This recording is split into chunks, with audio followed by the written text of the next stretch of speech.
पाकिस्तान 'ਚ पंजाबी कॉन्फ्रेंसां ਦੇ ਸਭ ਤੋਂ ਵੱਡੇ ਨੈਟਵਰਕ पंजाबी नैशनलिस्ट फोरम ਵੱਲੋਂ जी आयां ਨੂੰ। कोई भी कौम अरूज किद्दां हासिल करती है तो सवाल पजीर कदों होंदी है। किसी कौम दे सारे लोकी इंटलैक्चुअल एबिलिटी ते लीडरशिप कैपेबिलिटी वाले नहीं होया करदे, जबकि कौम विच कौम दी क्यादत करन वालियां दे लई इंटलैक्चुअल एबिलिटी ते लीडरशिप कैपेबिलिटी वाला होना जरूरी होया करदा है। किसी कौम दी क्यादत करन वाले जे इंटलैक्चुअल एबिलिटी ते लीडरशिप कैपेबिलिटी वाले होण ते फिर वो कौम अरूज हासिल करन लगदी है। किसी कौम की क्यादत करने वालियां च जे इंटलैक्चुअल एबिलिटी ते लीडरशिप कैपेबिलिटी वाले ना होवे तो फिर वो कौम जवाल पजीर होण लग जाती है। शुगल परस्त लोग इकट्ठे होण ते इज्जड़ बन जाता है। सब तो सौखा काम शुगल परस्त लोगों का इज्जड़ इकट्ठा करना होंदा है। इज्जड़ इकोनॉमिक रिसोर्सिस की बुनियाद ते इकट्ठा किया जाता है। मुफाद परस्त लोग इकट्ठे होण ते क्लब बन जाता है। कुछ सौखा ते कुछ औखा काम मुफाद परस्त लोगों का क्लब बनाना हुंदा है। क्लब परसनल कॉन्टैक्ट्स की बुनियाद ते बनाया जाता है। नज़रिए परस्त लोग इकट्ठे होण ते पार्टी बन जाती है।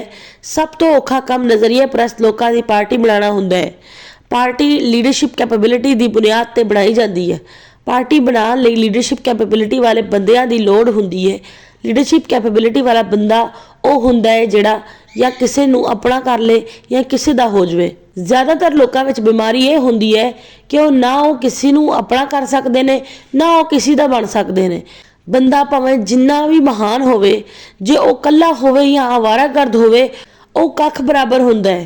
कल्ला बंदा लाई ते निभाई ना आण दे करके कल्ला हुंदा है, जद के आवारागर्द बंदे दी पहचान ये भी है कि लाई उसने हर किसी नाल हुंदी है, निभाओ किसी एक ना भी नहीं सकता। बहुते यार बनाउण वाले रह जांदे ने कल्ले, असां ते लोक लोक रोंदे वेखे कख रिया ना पल्ले।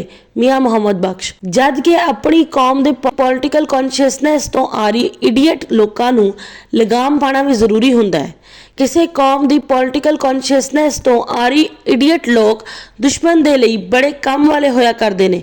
इसलिए अपनी कौम के पॉलिटिकल कॉन्शियसनैस तो आ रही इडियट लोगों नूं लगाम पाण नाल कौम के अद्धे मसले हल हो जाया करते हैं। कौम की मुखालफ कौम के पॉलिटिकल कॉन्शियसनैस तो आ रही इडियट लोगों की हौसला अफजाई करन नाल बाकी अद्धे मसले भी हल हो जाया करते हैं।